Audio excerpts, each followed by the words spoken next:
자, 오늘 특강 주제는 슬기로운 다섯 처녀, 미련한 다섯 처녀인데요. 이름을 좀 바꿔서 깨어있는 다섯 처녀 그리고 잠자는 다섯 처녀라고 이름을 바꿔서 이제 이 슬기로운 다섯 처녀와 미련한 다섯 처녀는 과연 어디를 위한 자들인지를 우리가 좀 알기 위해서 오늘 말씀을 좀 들어보도록 하겠습니다. 먼저 이제 우리가 본문을 좀 같이 볼게요. 제가 한 절 읽고 여러분도 한 절 읽고 교독하겠습니다. 그때 천국은 마치 등을 들고 신랑을 맞으러 나간 열 처녀와 같다 하리니 그 중에 다섯은 미련하고 다섯은 슬기 있는 자라. 미련한 자들은 등을 가지되 기름을 가지지 아니하고 슬기 있는 자들은 그릇에 기름을 담아 등과 함께 가져갔더니 신랑이 더디움으로 다 졸며 살세 밤중에 소리가 나되 보라 신랑이로다 맞으러 나오라 하매 이에 그 처녀들이 다 일어나 등을 준비할세 미련한 자들이 슬기 있는 자들에게 이르되 우리 등불이 꺼져가니 너희 기름을 좀 나눠달라 하거늘 슬기 있는 자들이 대답하여 가로되 우리와 너희의 쓰기에 다 부족할까 하노니 차라리 파는 자들에게 가서 너희 쓸 것을 사라 하니 저희가 사러 간 동안에 신랑이 오므로 예비하였던 자들은 함께 혼인잔치에 들어가고 문은 닫힙니다. 그 후에 남은 처녀들이 와서 가로되 주여 주여 우리에게 열어주소서. 대답하여 가로되 진실로 너희에게 이르노니 내가 너희를 알지 못하노라 하였느니라. 그런즉 깨어있으라 너희는 그날과 그 시를 알지 못하느니라. 자, 우리 잠깐 기도하겠습니다. 거룩하신 여호와 아버지 하나님, 저희를 데리고 오셨고 또 저희를 데리고 가시는 하야 아세르 하야이신 우리의 아버지께 감사와 찬송과 영광을 돌립니다. 우리가 짧은 인생 동안에 하나님을 믿는다고 하고 우리는 오랜 세월을 허비하였으며 이제 얼마 되지 않은 시간 속에서 하나님의 말씀을 바르게 깨닫고 이해하는 귀한 하나님의 은혜의 시간을 우리가 접하였는데 하나님의 말씀을 우리가 날마다 히브리어 원어로 깨달아 가니 하나님의 말씀의 은혜가 넘치고 또 넘칩니다. 그런데 여전히 우리가 아직 알지 못하는 많은 그 주제의 필요성에 대해서 또 그 주제는 어디에 필요한 것인지 알지 못하는 부분들이 너무 많이 있습니다. 우리가 너무나 익히 잘 알아온 슬기로운 다섯 처녀와 미련한 다섯 처녀에 대한 이해는 있으나 과연 이들은 어디를 위한, 누구를 위한 또는 어느 것을 위한 존재들인지 알지 못하는 것이 또한 사실입니다. 아버지 하나님은 오늘 이 특강을 통해서 과연 이 슬기로운 다섯 처녀와 미련한 다섯 처녀, 잠자는 다섯 처녀와 또 깨어있는 다섯 처녀는 과연 어디를 위한, 누구를 위한 자들인지 우리가 깊이 깨닫는 시간이 되도록 하나님께서 성령으로 인도하여 주시옵소서. 예수님의 이름으로 기도하옵나이다. 아멘. 자, 이제 아까 말씀을 드린 것처럼 깨어있는 다섯 처녀와 잠자는 다섯 처녀입니다. 이제 우리가 예수님이 오실 때 우리가 맨 마지막 부분에 읽었잖아요. 그런즉 너희가 깨어있으라 인자가 어느 때에 오실는지 너희가 알지 못함이라 그랬단 말이에요. 그러니까 우리가 언제 오시는지 알지 못하는데 우리가 깨어있으면 어느 때 오시든지 상관이 없다 이런 그런 말이죠. 그래서 깨어있는 다섯 처녀 그리고 잠자는 다섯 처녀 과연 나는 깨어있는 자인지 아니면 잠자는 자인지 물론 이제 여기 있는 분들은 다 깨어있는 분이라고 저는 믿고 싶습니다. 근데 여러분들한테 한 가지 좀 질문을 드릴 텐데요. 어린 양의 혼인잔치를 잘 아시죠? 잘 모르죠? 잘 아시죠? 그럼 어린 양의 혼인잔치는 어디서 하는 걸까요? 그 이제 여러분들이 그 전에 이 종말론 같은 걸 들을 때 이제 우리가 7년 환란이 오기 전에 우리가 들림을 받잖아요. 그럼 들림을 받으면 많은 신학자들이 얘기해요. 들림 받으면 들림 받아서 뭐 하냐? 7년 동안 혼인잔치를 거기서 한다 이렇게 해요. 그럼 공중에서 한다 이렇게 얘기를 하거든요. 근데 지금 여러분들은 다 땅에서 한다고 얘기를 했어요. 그러면 신학자들의 말이 맞을까요? 여러분들의 말이 맞을까요? 우리의 말. 왜? 성경이 말씀하죠. 자, 이제 우리가 어린 양의 혼인잔치가 뭔지를 좀 알아봐야 됩니다. 그래서 어린 양의 혼인잔치. 요한계시록 19장 6절부터 11절에 보면 어린 양의 신부들이 예비되어 있다라는 그런 내용을 이야기하고 있어요. 자, 이제 또 내가 들으니 허다한 무리의 음성도 같고 많은 물소리도 같고 큰 뇌성과도 같아서 가로되 할렐루야 주 우리 하나님 곧 전능하신 이가 통치하시도다. 우리가 즐거워하고 크게 기뻐하여 그에게 영광을 돌리세. 어린 양의 혼인 계약이 이르렀고 그 아내가 예비해서, 이거 혼인잔치 아니에요? 어린 양의 계약이 이르렀고 그 아내가 예비하였으니 그에게 허락하사 빛나고 깨끗한 세마포를 입게 하셨은즉 이 세마포는 성도들의 옳은 행실이로다 하더라. 천사가 내게 말하기를 기록하라. 어린 양의 혼인잔치에 청함을 입은 자들이 복이 있도다 하고 또 내게 말하되 이것은 하나님의 참되신 말씀이라 하기로 내가 그 발 앞에 엎드려 경배하려 하니 그가 나더러 말하기를 나는 너와 및 예수의 증거를 받은 네 형제들과 같이 된 종이니 삼가 그리하지 말고 오직 하나님께 경배하라. 예수의 증거는 대언의 영이라 하더라. 또 내가 하늘이 열린 것을 보니 보라 백마 탄 자가 있으니 그 이름이 충신과 진실이라. 그가 공의로 심판하며 싸우더라.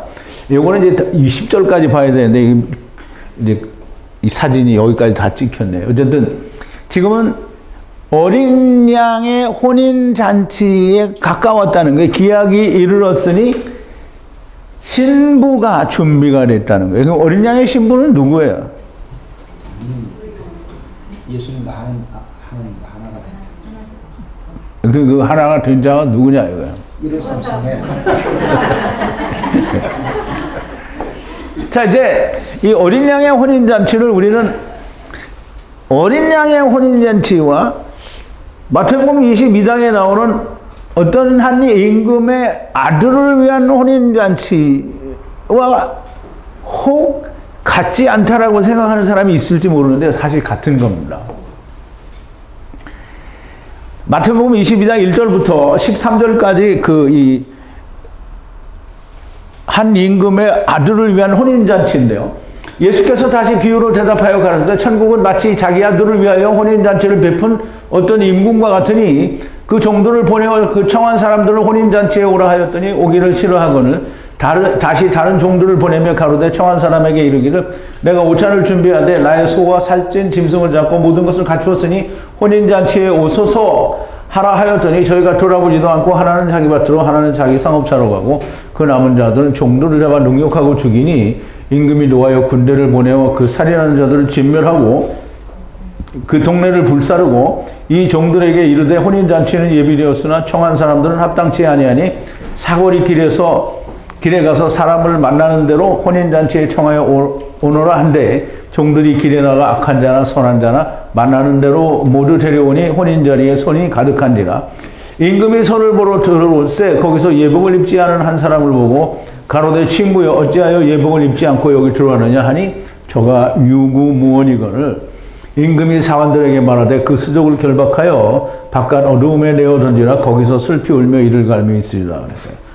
그러니까 그 전에 우리가 이 임금님의 혼인잔치라는 거를 제가 특강으로도 아마 한 것 같은데 특별히 이거를 여러분들에게 풀어서 알려드렸어요. 이거가 임금의 아들의 혼인잔치, 임금은 하나님이고요. 아들은 예수 그리스도를 말하죠. 그래서 예수 그리스도를 위한 혼인잔치에, 그럼 혼인잔치에 사람들을 다 불렀는데 안 와요.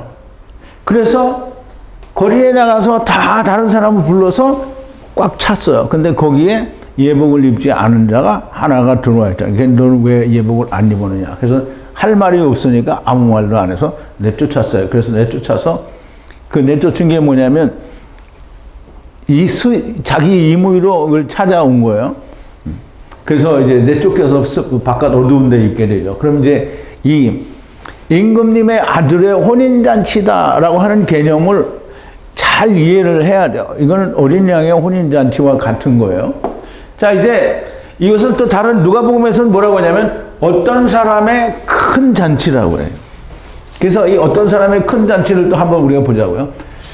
누가복음 14장 16절부터인데요. 이르시되 어떤 사람이 큰 잔치를 배설하고 많은 사람을 청하였더니 잔치할 시간에 그 청하였던 자들을 너에게 종을 보내어 가로되 오소서 모든 것이 준비되었나이다 하며 다 일체하게 사양하여 하나는 가로되 나는 밭을 샀으며 불갑을 나가 보아야겠으니 청컨대 나를 용서하도록 하라 하고 또 하나는 가로되 나는 소 5결이를 샀으며 시험하러 가니 청컨대 나를 용서하도록 하라 하고 또 하나는 가로되 나는 장가 들었으니 그러므로 가지 못하겠노라 하는지라.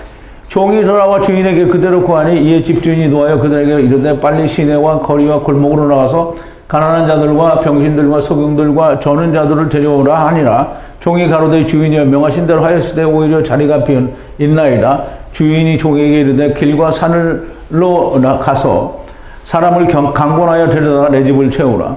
내가 너에게 말하노니 전에 청하였던 그 사람은 하나도 내 잔치를 맛보지 못하리라.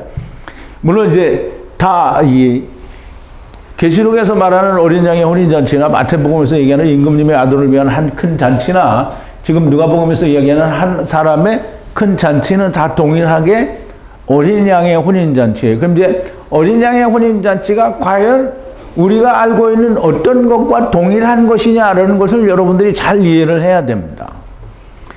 그래야 어린 양의 혼인 잔치는 하늘에서 있는 건지 땅에서 있는 건지 우리가 명확하게 분간을 할 수 있어요.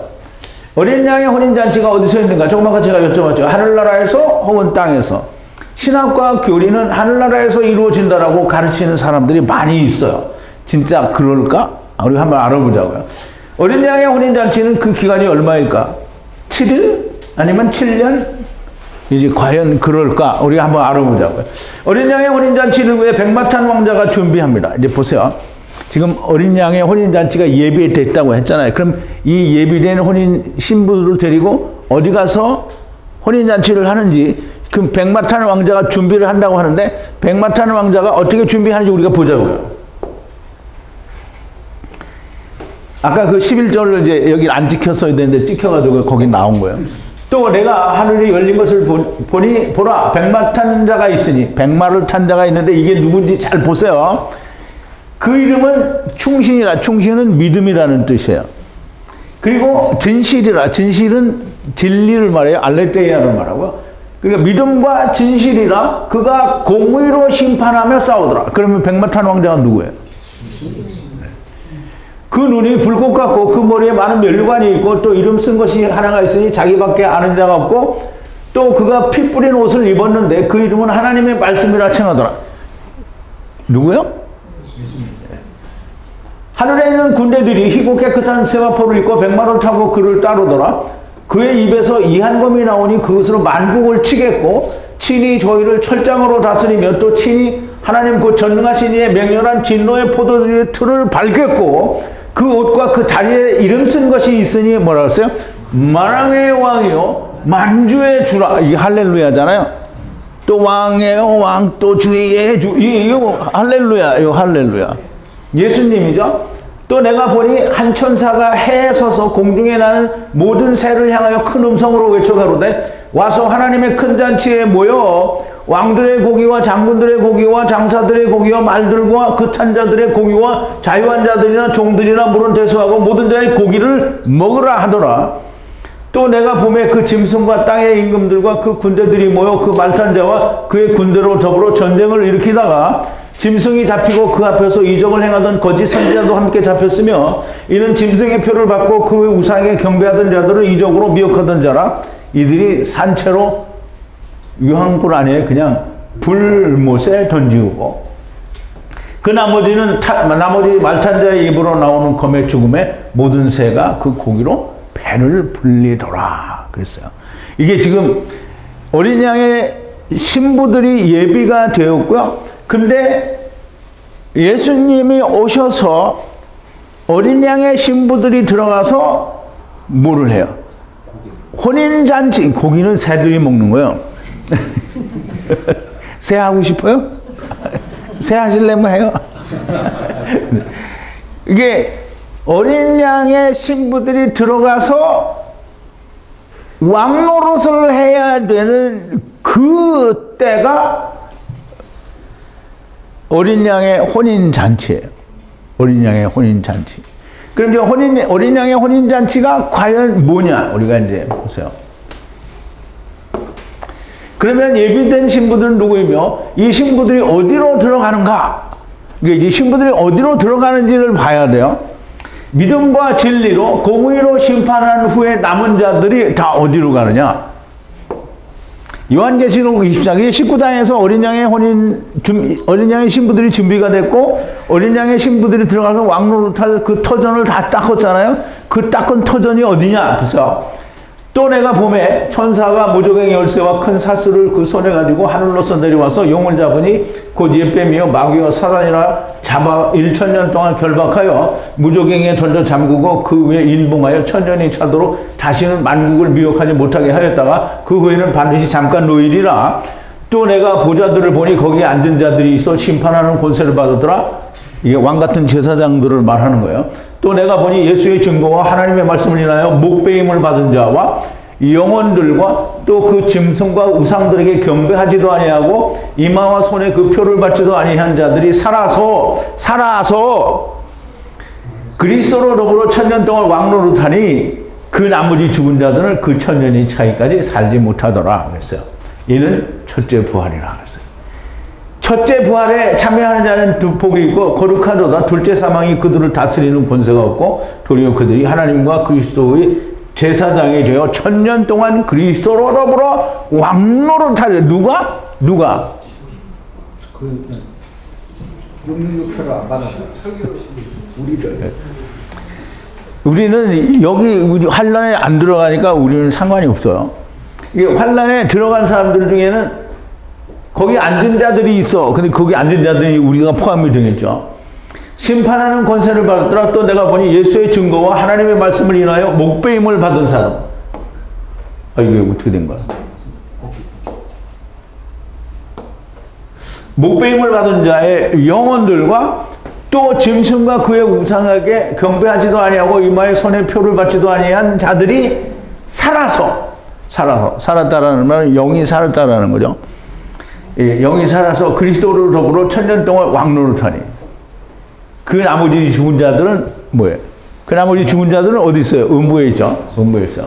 첫째 부활이라. 그럼 이제 여러분들 아브라함 품에 있던 여러분들이 부활해서 첫째 부활에 들어가면 그 아브라함 품에 있다가 첫째 부활에 들어간 사람들 얼마나 많을까요? 몇 명쯤 있을까요? 많이 없어요.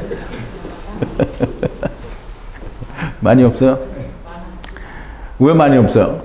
뭐 예수님이 뭐 8명, 2명 다 말씀해 주셨기 때문에. 그러면 노아 시대 때 죽었던 사람들은 다 어디로 갔어요? 그분들 아까 찬송하는. 그러니까 많아요.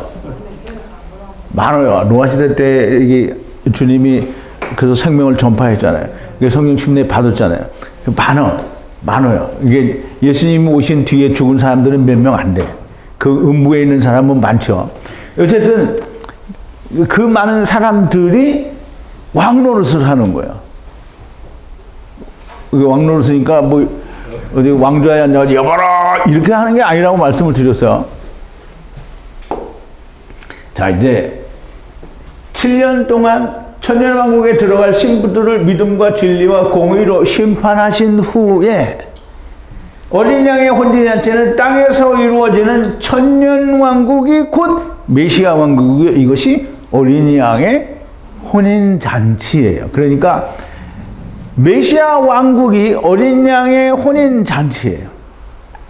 그러니까 혼인잔치에 들어온 사람들은 마귀도 없이 이 왕들이 다 가르쳐주지 그냥 거기서 다 배우는 거예요.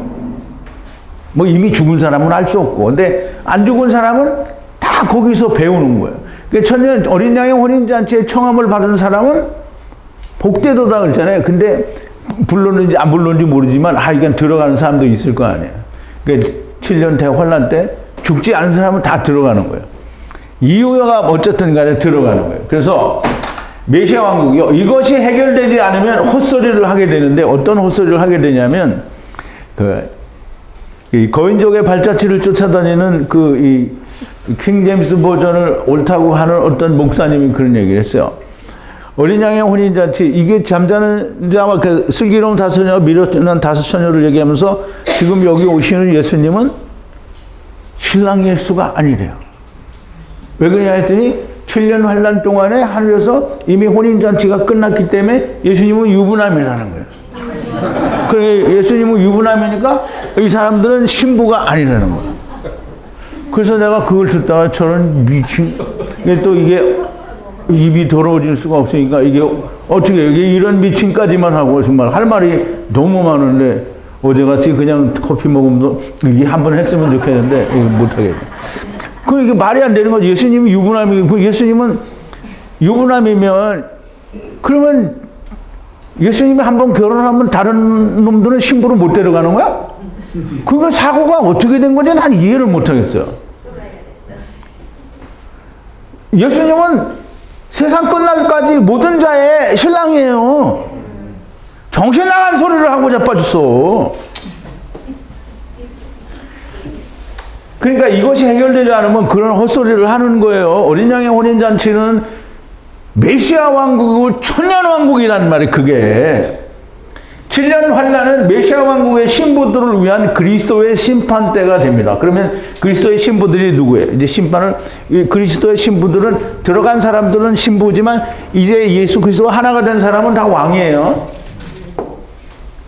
자 이제 만일 땅에 있는 우리의 장막집이 무너지면 하나님께서 지으신 집 그 손으로 지은 것이 아니요 하늘에 있는 영원한 집이 우리에게 있는 줄 아나니 과연 우리가 여기서 탄식하며 하늘로부터 오늘 우리 처소로 돌림길을 간절히 사모하노니 이렇게 입으면 벗은 자들로 발견되지 않으리 함이라. 이 장막에 있는 우리가 짐진 것 같이 탄식하는 것은 벗고자 함이 아니요 오직 덧입고자 함이니 죽을 것이 생명에게 삼킨 바 되게 하려 함이라.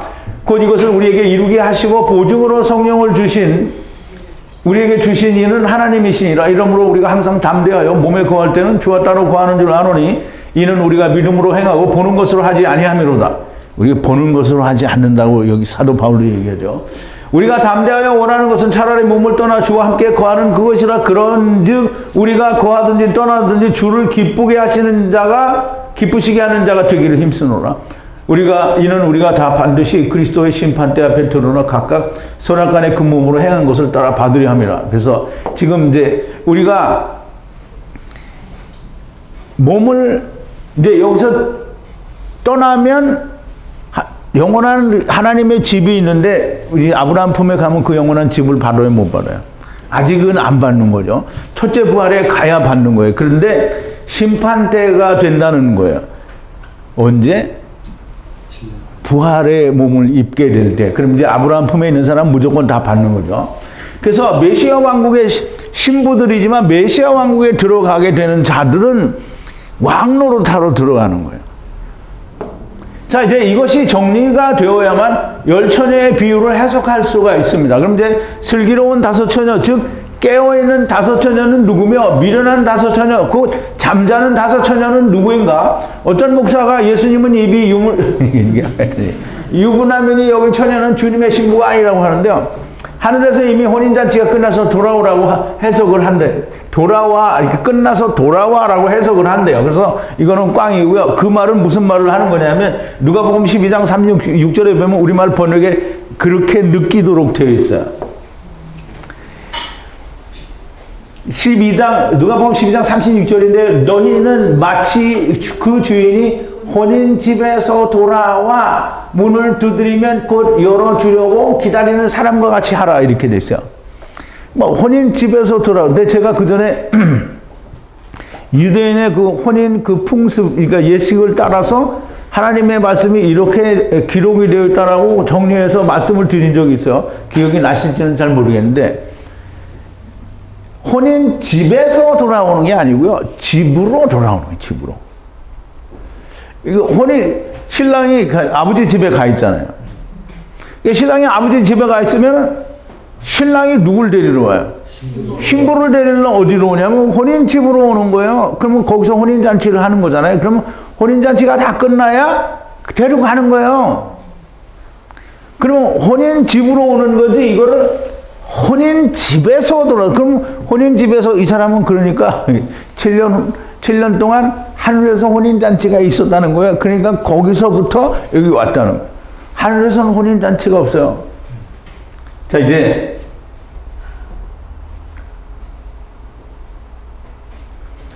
보세요. 그 주님이 그 스스로 언제 출발하다 후로인데요. 이게 의로인데, 여기서는 의라고 했는데, 그 결혼으로 들어오는 거야. 아니, 신랑이 결혼하러 오지, 이 신부를 만나서 결혼하러 오지, 그냥 왜 와? 거기 와서, 그럼 이웃집 여자 데리러 온 거야? 예수님이? 그 예수님 불륜남이야? 유부남이니까 불륜남이네? 자, 이제 신랑이 오시는 것은 메시아 왕국, 곧 천년왕국의 잔치에 참여할 신부들을 데리러 오시는 것이고요. 하늘의 왕국은 너무나 명백하게 예수님이시기도 하지만 메시아 왕국을 말하는 거예요.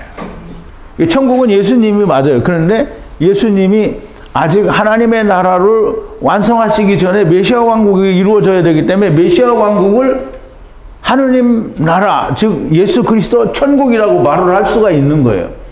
천국은 등을 람바노 취하여, 람바노는 라카흐예요, 라카흐. 등을 취하여 그 신랑을 만나러 나가는 열처녀와 같은데요. 열처녀란 모든 처녀들을 말해요. 그래서 아무것이 목사님이 그러더라고요. 처녀지 신부가 아니라는 거예요.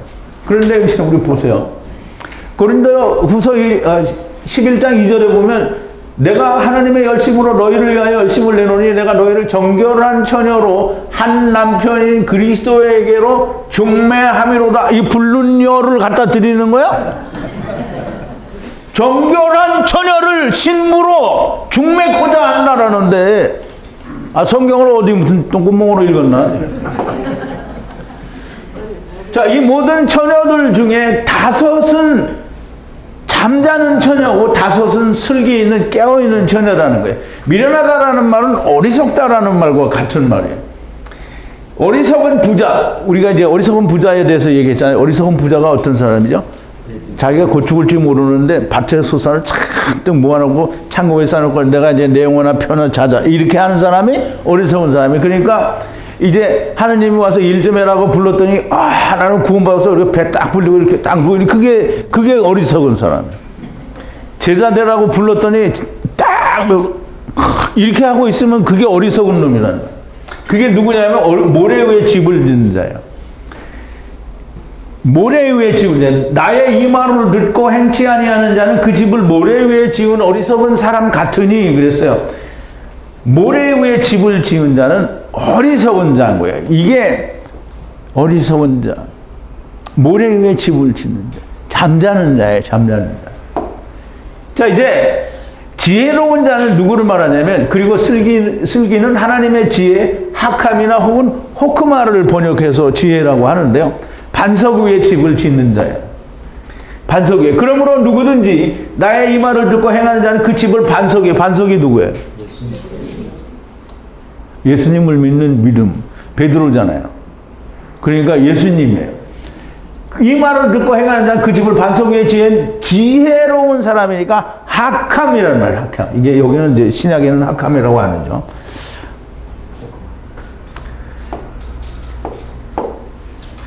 자, 이제 어떻게 해서 슬기롭고 어리석은 것을 우리가 분별하는가? 기름을 가진 자와 가지지 않은 자로 분별하는 거예요. 기름이 무엇인가? 기름은 성령을 상징하는 올리브유를 말해요. 그래서 어리석은 처녀들은 기름을 람바노 취하지를 않았고 등은 람바노 하였어요. 그러니까 등은 가졌는데 기름이 없다는 거고요. 슬기로운 처녀들은 등과 함께 기름을 그릇 안에 취하였다 그랬어요. 그러면 이제 우리가 그릇이 뭔 줄 알아야 되잖아요. 그릇이. 그러면 이제 처녀들이 등을 가졌는데 그릇을 따로, 여기처럼 내가 과자 이렇게 담은 것처럼 그릇을 따로 해서 성령을 여기 담아 가져왔어요. 자, 이제 등은 빛이 있는 언약의 말씀 곧 횃불이에요. 횃불. 등.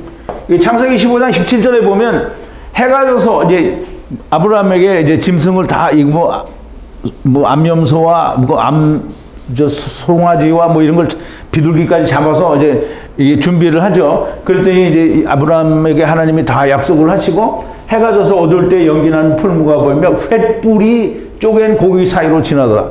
하느님이 지나가지 횃불은 하나님의 성령이 지나간 거예요. 여기 횃불인데요. 횃불이 지나가는 거예요. 횃불이. 그 다음에 횃불만 나오고 애쉬가 안 나오네. 그러면 이 등을 취한 그릇은 사람이에요. 그러면 등과 함께 기름을 취한 람바노한 자도 사람이에요. 즉 다시 말하면 사람이 언약은 가졌어요. 그런데 불이 없어. 그게 누구예요? 언약은 있는데 불이 없어. 누구예요? 예? 유대인. 율법 아래에 있는 사람들.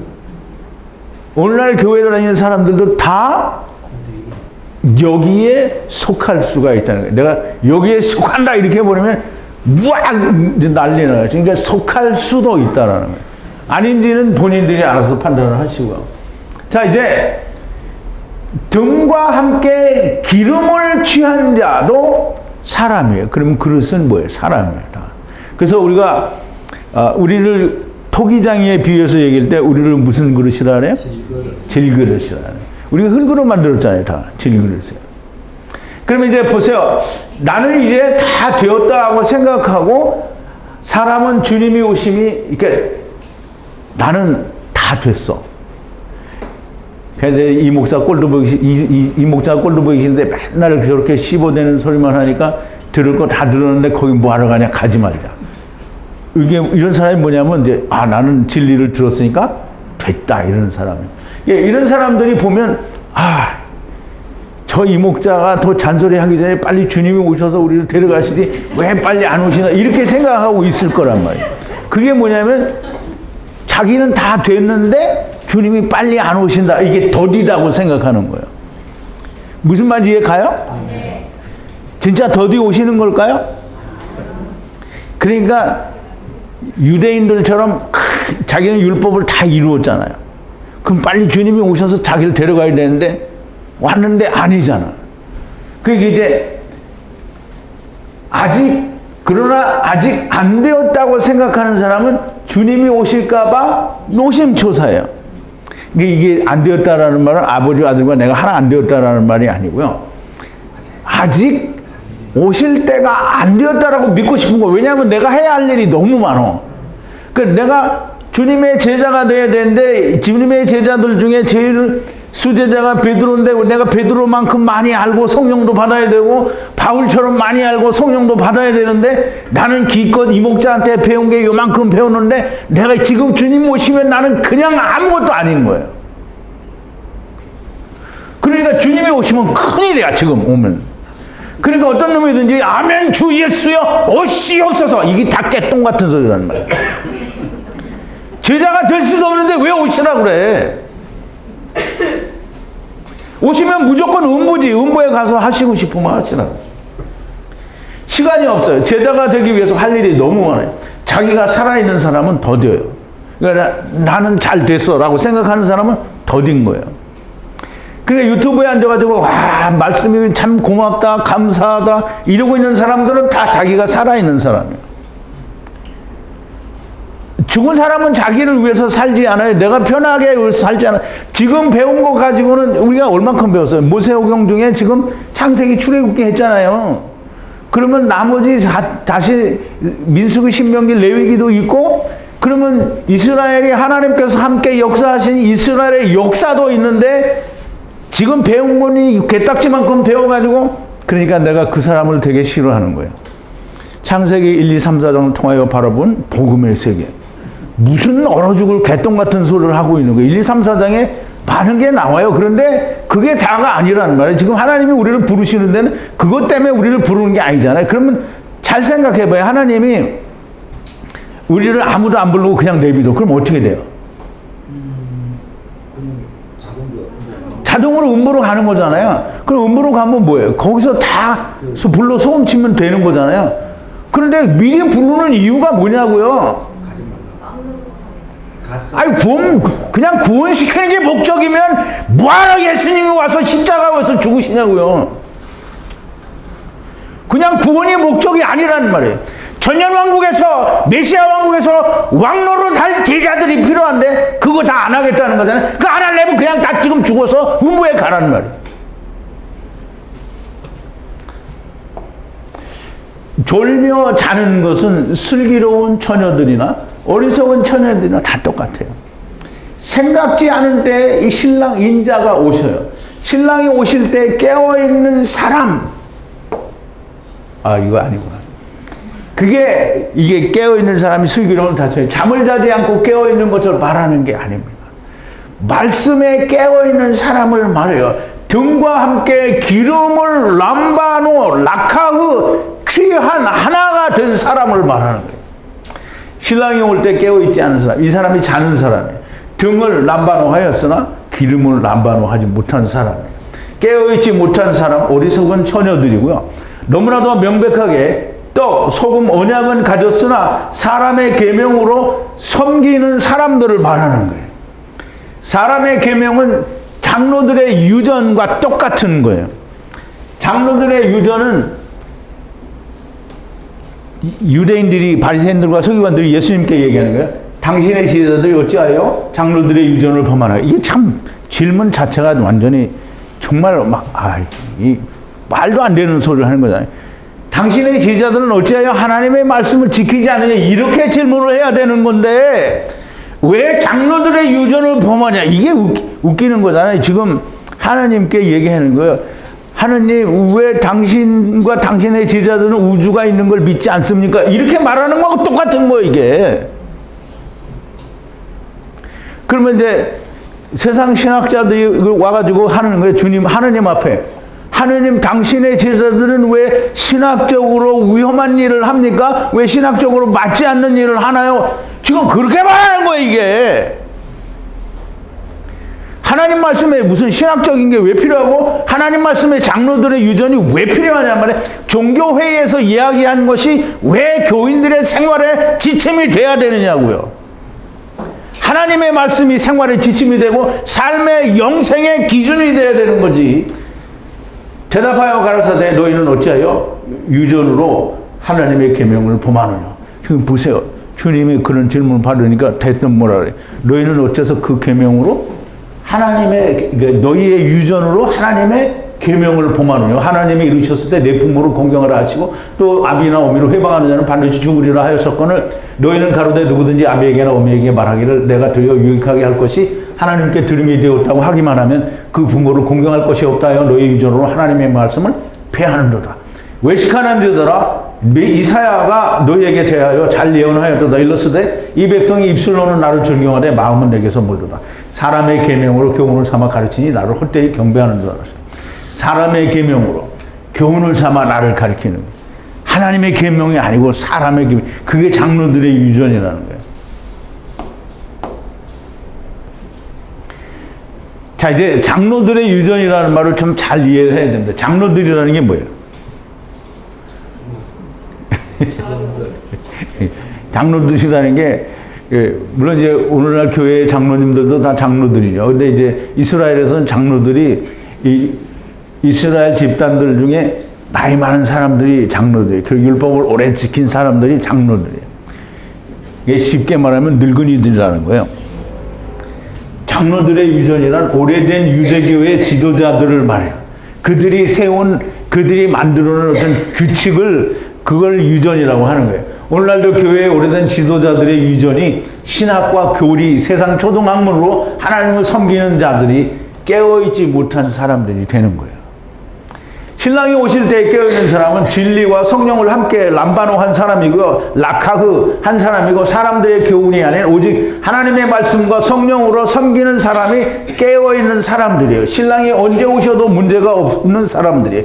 그날과 그 시를 몰라도 상관이 없어요. 딱 맞죠?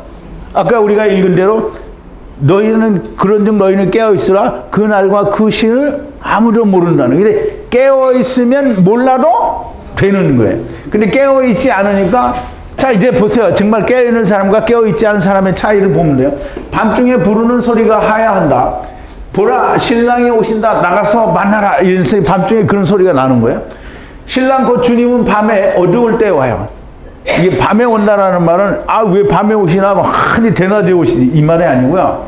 밤은 율법 아래에 있을 때 암흑의 때를 말해요. 밤에 오시는 거예요. 그러니까 그 밤에 오시는 주님을 어두움 가운데 있는 걸 아는 사람은 빛으로 오시니까 얼른 볼 수가 있어요. 근데 자기는 밝고 잘 볼 수 있다고 하니까 주님이 와도 모르는 거예요. 그 소리를 들은 처녀들이 등을 준비해요. 등을 준비하는데 그 등이 뭐냐면 우리가 제 등을 좀 잘 알아야 되는데 그러니까 우리가 출애굽기도 해서 여러분들이 잘 이해를 할 수 있는 거예요. 출애굽기 27장 20절 21절에 보면 우리가 이제 등대를 배웠잖아요. 그러니까 이제 우리가 출애굽기를 배우면서 성소에 대해서 개떡같이 알고 넘어가면 안 되는 거예요. 너는 이스라엘 자손에게 명하여 감나무로 찌어낸 순결한 기름을 등불을 위하여 네 개로 가져오게 하고 끊이지 말고 등불을 켜되 아론과 그 아들들로 회막한 증거궤와 휘장 밖에서 저녁부터 아침까지 항상 여호와 앞에 그 등불을 간검하게 하라. 즉 배열한다라는 말이에요. 간검하게 하라. 이는 이스라엘 자손의 대대로 영원한 규례니라. 그랬어요. 그러면 낮에는 불을 안 켜요. 왜냐하면 낮이니까. 근데 밤에는 불을 켜요. 그러면 이 밤에 오는 이 불은 예수님이 오시는 걸 얘기하는 거잖아요. 그러면 이제 등을 준비했어요. 그런데 등을 준비하지 않은 사람은 지금 성소에 저녁부터 아침까지 불을 켜야 되는데 그거를 켤 기름이 없는 사람을 말하는 거예요. 지금 여기 등불을 켤 수 있는 준비가 되어 있는 사람은 기름을 예비한 사람이고 주님이 오실 때 주님을 만날 수 있는 준비가 되어 있는 사람을 말하는 거예요.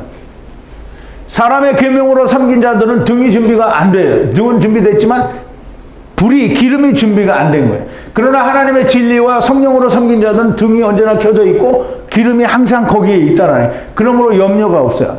그러나 기름을 취하지 못한 자는 언약, 소금이 맛을 잃어가는 거예요. 옆에 기름을 나누어 달라고 해요. 이제 보세요. 옆에 기름을 나누어 달라고 하죠. 그러니까 이제 이게 꼭 마지막 때가 되면 사람들이 교회 다니는 사람을, 그러니까 예수 믿는 사람, 하나가 된 사람을 귀찮게 하는 거예요. 나눠달래요. 나눠줄 수 있는 게 아니잖아요. 기름은 누가 줘요? 성령은 누가 주시냐고요? 하나님이 주는 거예요. 내가 주는 게 아니에요. 그건 내가 달라고 하는데 내가 줄 수 있으면 내가 어떤 사람이 되냐면 나는 시므온 되는 거예요. 시므온이 누구예요? 사도행전에 보면 사도들이 이제 베드로가 안수를 하고 기도를 하니까 성령이 임하셨단 말이에요. 그러니까 그거를 보는 이 시몬이라는 인간이 시몬이 사도들의 안수함으로 성령 받는 것을 보고 돈을 들여 가로되 이 권능을 내게도 주고 누구든지 내가 안수하는 사람은 성령을 받게 하여 주옵소서. 이거 참 되게 웃기는 거죠. 이게 무당들은 이거 할 수 있어요. 근데 하느님의 성령을 받는데 이게 가능하지가 않다는 거예요. 베드로가 가로되 네가 하나님의 선물을 돈 주고 살 줄로 생각하였으니 네 은과 함께 네가 망할지어다. 그랬더니 시몬이 나중에 얘기죠. 안 받아도 좋으니까 나를 망하게 하지 말라. 그런 얘기도 하는데요. 자, 이제 기름, 곧 성령을 주시는 분은 하나님이신데 달라고 하는 것은 가능하지가 않은 거예요. 그러면 나누어 줄 수도 없을 뿐만 아니라 나누어 줄 수 있다고 해도 너와 내가 쓰기에 부족하니 지혜로운 말씀이에요. 차라리 파는 자들에게 가서 너희 쓸 것을 사라. 팔고 살 수 있는 것이 아닌데 팔고 사는 자들이 있어요. 그래서 거기 가서 사라는 거예요. 그러면 이제 이 팔고 사는 자가 누구냐? 그 전에 먼저 자기를 돌아가게 하신 어떤 목사님이 그런 얘기 했어요. 이 기름이 성령이 아니라는 거예요. 성령을 어디 가서 돈 주고 사고 팔 수가 있냐? 그래, 성령을 사고 팔 수 없어요. 그런데 성령을 사고 파는 사람들이 있다는 사실을 알아야 되는 거죠. 그게 누구예요? 하나님 말씀을 빙자해서 천국 갔다고 지옥 갔다고 하는 사람들이 그 성령을 파는 사람들이에요. 돈 주고. 아니 11조 바쳐라 그래가지고 기도하니까 뭐 가게가 잘 돼서 이거 성령 팔아먹은 거잖아요. 돈 받고. 자, 이제 하나님의 말씀을 사람의 계명, 그 신학과 교리, 자기들의 가르침으로 팔고 사는 자들이 있어요. 거기에 가서 사라는 거예요. 그래야 어리석은 처녀들이 사러 갔는데요. 사실 거기서 살 수 있는 거는 성령이 아니잖아요. 마귀의 영이라는 말이에요. 그거 가져와서 될 수도 없잖아요. 근데 지금 성령 사러 갔는데 그들이 성령을 주겠어요? 없는데 어떻게 줘? 못 사요. 그래서 와보니까 어떻게 됐어요? 신랑은 오셔서 다 데리고 갔어요. 깨어있던 자들은 다 들어가요. 슬기로운 다섯 처녀가 들어간 후에 문은 닫히고요. 아, 애써서 가져왔는데 좀 들여보내주면 안 되냐. 이렇게 말하는 사람이 혹 있을지도 몰라요.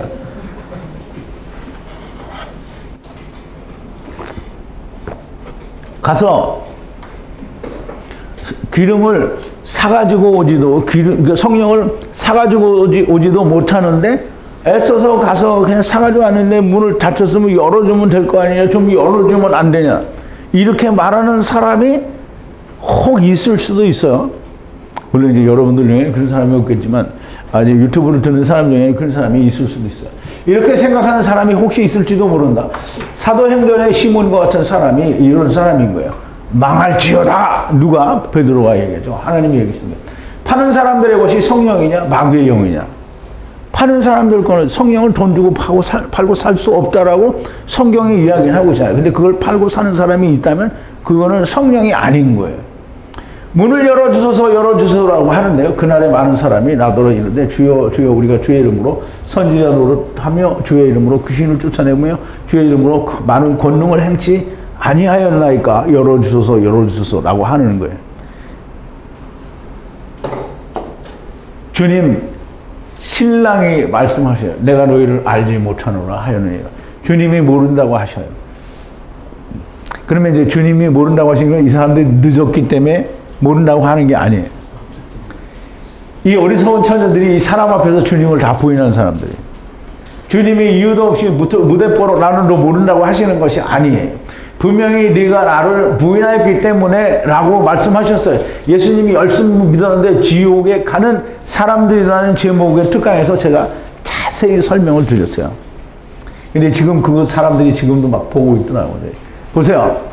마태복음 10장 32절 33절인데 누구든지 사람 앞에서 나를 시인하면 나도 하늘에 계신 내 아버지 앞에서 저를 시인할 것이요. 누구든지 사람 앞에서 나를 부인하면 나도 하늘에 계신 내 아버지 앞에서 저를 부인하리라. 그러면 이제 주님이 나는 너희를 모른다. 지금 미련한 다섯 처녀, 어리석은 다섯 처녀, 잠자는 다섯 처녀한테 지금 예수님이 뭐라는 거예요? 나는 너를 모른다고 했어요. 그럼 모른다고 한 이유가 뭐예요? 네가 세상에서 나를 모른다고 했기 때문에 시인하지 않았기 때문에 나도 너를 모른다고 하는 거예요. 주님이 무대뽀로 너는 늦게 왔으니까 안 돼. 이거 아니에요. 그런즉 깨어있으라 하시는 말씀은 그래야 그날과 그 시를 알지 못해도 상관이 없다라는 말이에요. 열처녀의 비유는 어린 양의 혼인잔치 곧 메시아 왕국에 들어갈 사람들을 심판하는, 그냥 거기에 시민으로 들어가는 사람들을 심판하는 게 아니고요. 천년 왕국 메시아 왕국에서 왕 노릇을 할 사람들을 이야기하는 거예요. 심판하시는 심판을 말하는 것인데요.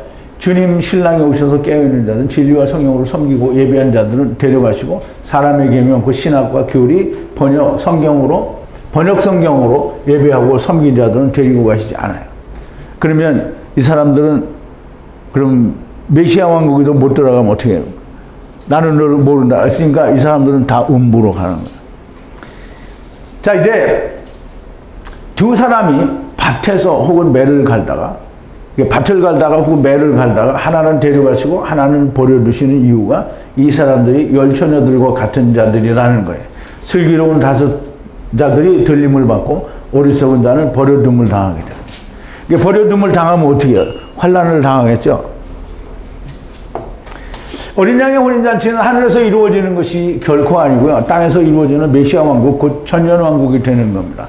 이것이 바르게 서야 많은 종말의 말씀들이 바르게 해석되고 깨달아지게 됩니다. 오직 히브리어 원어 성경과 헬라어 원어 성경만으로 깨닫게 하셔서 강해를 한 것이고요. 만약 어떤 사람이 반론을 제기하려고 하면 신학이나 교리 그리고 번역 성경을 들이대지 마시고 원어 성경을 가져오셔야 되고요. 신학적으로 검증이 안 되었다. 하느님 말씀을 왜 신학적으로 검증을 해야 되는 거예요? 신학이 하나님인가? 장로들의 유전이 하나님 말씀보다 위에요? 아니요. 자, 이제 우리가 이 슬기로운 다섯 처녀, 미련한 다섯 처녀가 가는 곳은 환란에 남느냐, 우리가 왕 같은 제사장이 되느냐의 차이를 두고 얘기를 하는 거예요. 지금 그래서 이 천국은 이제 열 처녀와 같다라고 하는 것은 신랑을 만날 준비가 되어 있는 사람들이 슬기로운 다섯 처녀, 즉 깨어있는 자고요. 잠자는 자. 그러면 오늘 지금 이 강해를 듣는 여러분들 중에 내가 자고 있는 자다라는 느낌이 드는 사람이 있으면 빨리 깨야 됩니다. 깨야 되려면 2000년 동안 감추었던 복음이 쿵 하고 일어났습니다라고 말을 하는데 꿈쩍도 안 하고 있으면 그냥 잠자는 자하고 똑같은 거예요. 2000년 동안 감추인 게 탁 나왔어요. 그러면 이게 어디 흡하다가 다이아몬드 나왔어도 이거 감춰가지고 이거 누구한테 뺏길까봐 숨기고 막 이렇게 하잖아요. 그런데 2000년 동안 감추인 복음이 쿵 일어나서 나왔다는 거예요. 그런데 아무것도 안 하고 있어. 나는 나 혼자 뭘 하는데. 그럼 혼자 열심히 하셔. 제발 하나님 말씀을 들었으면 하나님이 나를 부르신다 생각을 하고, 부르셨으면 그냥 구원시키기 위해서 부르는 게 아니에요. 그냥 구원시키는 건 놔둬도 다 구원이라는 거예요. 그러면 먼저 복음을 알고 깨닫는 자는 구원을 해서 뭘 하느냐면 제자, 왕 시키려고 하는데 하나님 나 그 왕 못해요. 그렇게 하는 사람은 그냥 죽으면 돼요. 걱정 없습니다. 왕을 시키려고 하는데 할렐루야 나는 왕이 되겠다. 그러면 육신을 다 버려야 되는. 내 버리죠. 누구야? 사도 바울이잖아요. 다 버렸어요. 제자들이 다 버렸어요. 그런데 우리가 죽으면 뭐 된다고요? 썩어서 흙 되잖아요. 그러면 썩어서 흙 되는 건 똥 된 거예요. 그러면 썩을 것으로 심고 썩지 않아야 할 것으로 거둔다 그랬잖아요. 그럼 썩을 걸 왜 그렇게 아끼기를. 하느님의 말씀을 위해서는 아끼는 게 아니에요. 썩을 거를. 정말 엄청나게 아껴. 막. 그러면 안 됩니다. 하느님이 여러분을 왜 부르셨다고요? 왕은 누가 하는 거예요? 내가 왕이 될 상인가? 이거 아니에요. 하느님이 보실 때 왕이 될 사람은 하나님이 부르실 때 나는 못 가요. 그게 누구예요? 못 가요 누구야? 예?